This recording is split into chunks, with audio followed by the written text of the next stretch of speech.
Hello everyone, I hope आप सभी बहुत अच्छे होंगे। तो आरओ की भर्ती को लेकर के आप लोग अगर इंतज़ार कर रहे हो तो ये वीडियो सिर्फ़ और सिर्फ़ आप सभी के लिए है।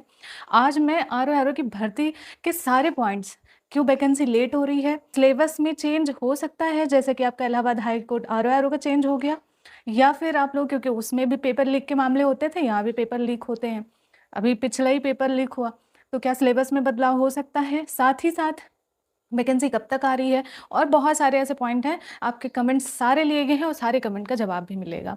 और एक बच्चों का नहीं, कई बच्चों का एक कमेंट था, तो सारे कमेंट्स एक साथ लिए गए हैं। तो साथ ही चलिए फिर हम स्टार्ट करते हैं, एक एक डाउट आप लोगों का दूर करते हैं। उससे पहले आप लोगों को बताना चाहते हैं कि आरओ की वैकेंसी आएगी या नहीं आएगी। तो ये हर साल नहीं आती है, लेकिन आरओ 2023 में 400 पदों पर ये भर्ती प्रक्रिया हुई थी। 400 प्लस पद थे, इस पर भर्ती हुई थी। फिर री एग्ज़ाम हुआ, पेपर एक बार कैंसिल भी आप लोगों का हुआ, फिर री एग्ज़ाम हुआ और अभी भी वो कोर्ट में चल रही है। उसके बाद अभी वो तो कोर्ट में ही चल रही है, उसके बाद 23 में आ गया, 24-25 में आना चाहिए था, 25 में नहीं आया, 26 में आना चाहिए था। अब आज तक, आज ये वीडियो रिकॉर्ड हो रहा है, इस वीडियो तक का जब से अब मैं बात करूँ, अभी वैकेंसी नहीं आई है। तो क्या आएगी भी नहीं? बिल्कुल आएगी, वैकेंसी आने की पूरी संभावना है। और आप लोगों को बताऊँ कि जैसे पेपर कटिंग में आप लोगों ने देखा, ये इतनी भर्ती 429 के आसपास भर्तियाँ, जो पेपर कटिंग आजकल आप लोग न्यूज़ में देख पा रहे हो कि 429 वैकेंसी आप लोगों की बिल्कुल आयोग के पास पहुँच चुकी हैं। उसके लिए आप लोगों की सारी चीज़ें एक्टिव हो चुके हैं। इसमें ये नहीं है कि 400 से कम है या ज़्यादा, आएगी भी, है भी सीट की नहीं है, बिल्कुल सीटें हैं। उसके बाद अभी पदोन्नति हुई, पदोन्नति के साथ-साथ बहुत सारे क्षेत्र में, बहुत सारे विभाग में और वैकेंसियाँ खाली हैं, जो कि अंदर से चीज़ें बताई जा रही हैं। उसका अभी अध्याचन मिलना बाकी है, अभी मिला नहीं है, लेकिन 429 पद पर अध्याचन मिल चुका है, बाकायदा लिखा हुआ है। और ये न्यूज़ में आयोग ने ही लिखवाया होगा, क्या पता, क्योंकि अगर न्यूज़ जो आपकी एक न्यूज़ आती है ना, न्यूज़ पेपर में जो कटिंग आती है, ये अधिकतर वो लोग भी लिखवाते हैं। जैसे कि यूपीपीएससी का कोई नोटिफ़िकेशन आना है, तो वो पहले न्यूज़पेपर में बता देते हैं। तो ये न्यूज़पेपर में पहले से ही बताया जाता है, तो क्या पता आयोग ने ही लिखवाया हो। तो ये चीज़ें कन्फर्म है कि 429 प्लस सीट आपकी हैं। फाइनल होते-होते या फॉर्म आएगा, फॉर्म प्रीलिम्स होगा, उसके बाद आपके फाइनल होते-होते 500 प्लस ये सीटें हो जाएँगी, ज़्यादा नहीं होंगी। मैंने किसी वीडियो में देखा था, किसी सर के ही वीडियो में देखा था कि 1000 प्लस सीट। मैं अपना सर पकड़ के बैठ गई कि भाई 1000 सीट कहाँ से हो जाएँगी? अब तो सीटें हमेशा कम कर दी जाती हैं। 1000 सीट नहीं आने वाली हैं, 500 प्लस हो सकते हैं, उससे ज़्यादा की उम्मीद अभी मत लगा के बैठो। और तो होने को तो कुछ भी हो सकता है। तो ये आप लोगों की सीट आएगी और कन्फर्म इस साल आएगी। अब कब आएगी? बहुत सारे बच्चे जून, फिर जुलाई, जून का इंतज़ार करते-करते जून निकल गया, जुलाई भी जा रहा है। तो जुलाई, फिर उसके बाद आपका अगस्त, सितंबर, अक्टूबर, तो आखिर कब? आप लोग बताओ, इस साल के एंड में, लेकिन ये नवंबर, दिसंबर नहीं, एंड में अक्टूबर के आसपास ये संभावना जताई जा रही है कि आपकी वैकेंसी आएगी। इलेक्शन से पहले भले ये पेपर ना करवाएँ, बट फॉर्म फिल करा देंगे और सारी चीज़ें हो सकती हैं। तो ये मान के चलो, जैसे आप लोग कह रहे थे कि इलेक्शन से पहले कब आएगी? भई ये इलेक्शन का भी मुद्दा नहीं है कि हाँ, इलेक्शन है तो इसीलिए ऐसे-ऐसे स्टेप होगा। बट ये इलेक्शन का भी थोड़ा बहुत पॉइंट होता है। लेकिन ये मैं बता रही हूँ कि इलेक्शन से पहले जो है पेपर आप लोगों का भले ही ना करवाएँ, करवाने की उम्मीद तो है कि हो सकता है। लेकिन आप लोगों के जो फॉर्म फिल वाले प्रोसेस हैं वो हो सकते हैं। तो अक्टूबर मान के चलो कि अक्टूबर में आप लोगों की वैकेंसी आएगी, नवंबर तक फॉर्म फिल करा जाएगा, नवंबर लास्ट तक करा जाएगा, तो दिसंबर में तो पेपर होगा नहीं, जनवरी में भी नहीं होगा, तो आप लोगों का पेपर फिर कब होगा? उसके बाद वो तो आगे का पता चल जाएगा कि कब होने वाला है, फॉर्म आ जाए, फॉर्म फिल हो जाए, अपने आप पता चल जाएगा कि पेपर कब होने वाला। क्योंकि आप सभी को बताऊँ, इसमें टाइमिंग कितना देते हैं। जैसे इलाहाबाद हाई कोर्ट आरओ को देखा आप लोगों ने कि आ गया, अभी तो प्रोसेस चल रहा है इलाहाबाद हाई कोर्ट आरओ का। तो उसमें तो 2.5 महीने, 2 महीने ही देते हैं। तो इसमें कितना समय देते हैं? पिछली पेपर आपका ये यूपीपीएससी आरओ में कुछ ज़्यादा ही लंबा खिंच गया था, क्योंकि री एग्ज़ाम होने थे, ये सारी प्रोसेस थी, तो कुछ ज़्यादा ही लंबा खिंच गया था। तो पेपर आखिर कब, कितना समय देता है? तो आप सभी को बताऊँ, 4 से 5 महीना या 6 महीने मान के चल लो कि आप लोगों को फॉर्म भरने के बाद मिलेगा। तो ये रहे आप लोगों के फॉर्म कब आ रहे हैं और उसके साथ-साथ आपको कितना मंथ मिलने वाला है।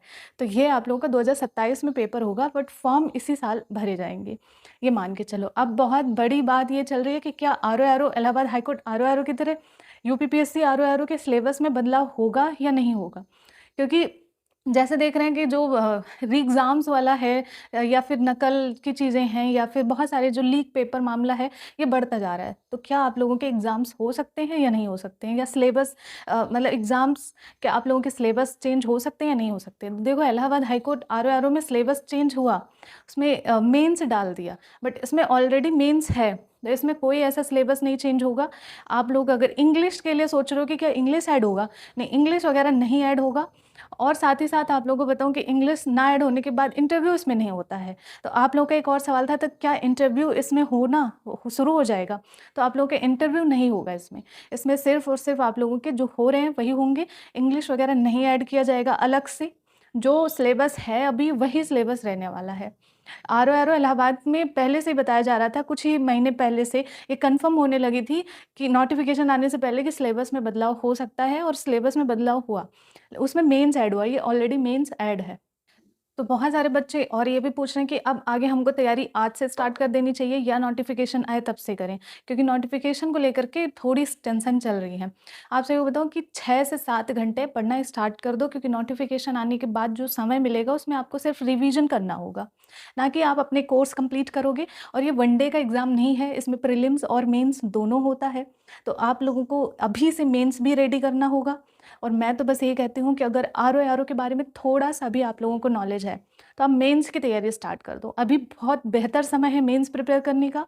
अगर नहीं है, तो आप लोग प्रीलिम्स के लिए कुछ ऐसे मैं पॉइंट्स बताऊँगी या कुछ ऐसी किताबें बताऊँगी जो अभी से पढ़ना शुरू कर दो, प्रीलिम्स और मेंस दोनों में काम आएगा।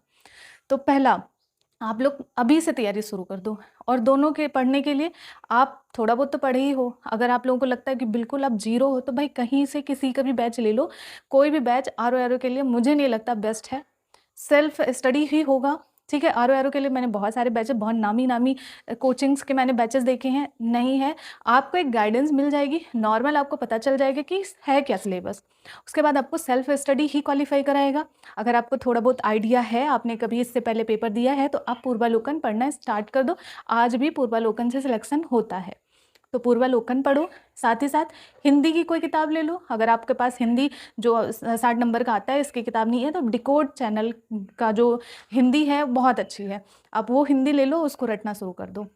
तो ये दोनों किताब पढ़ना शुरू कर दो, आपके मेंस में हिंदी आएगी, वो कवर हो जाएगा। और साथ-साथ आपका जो जीएस वाला पार्ट है, वो आपका हो जाएगा पूर्वालोकन से कंप्लीट। तो ये फुल स्ट्रैटेजी थी, साथ ही साथ आप लोगों को बता दिया कि जो वैकेंसी को लेकर के सारे डाउट मैंने क्लियर कर दिए। तो अब आपको पढ़ना स्टार्ट कर देना चाहिए, समय कम है। फॉर्म भरने के बाद ऐसा तैयारी रखो कि आपको प्रीलिम्स की तैयारी करना पड़े, रिवीजन करना पड़े, टेस्ट लगाना पड़े, मेंस का टेंशन ना रहे। क्योंकि प्रीलिम्स होने के बाद मेंस में कम समय मिलता है, इतना जान के रख लो। और मेंस में एस्से वगैरह है, उसको प्रैक्टिस करने के लिए 2.5 महीने 3 महीने चाहिए। तो अभी से मेंस रेडी रखो। बहुत सारे पत्र लेखन वगैरह पता रखो कि क्या चीज़ होता है। आप अगर कहेंगे तो पत्र लेखन कहाँ से करें, निबंध कैसे तैयार करें, इन सब के जो आपके क्वेश्चंस हैं, इस पे हम वीडियो बना देंगे यूट्यूब पर ही, बिना पेड बैचेस के कौन से सर ने कहाँ अच्छा पढ़ाया है, यूट्यूब पर ही फ्री में। तो वो सारी चीज़ें हम आपको बता देंगे मेंस से रिलेटेड। लेकिन आप लोगों को तैयारी अभी से करनी पड़ेगी। तो अगर आप लोगों को ये वीडियोस अच्छी लगी हो तो लाइक से सब्सक्राइब ज़रूर करना। साथ ही साथ कोई सजेशन होगा तो ज़रूर बताना। हम फिर मिलते हैं।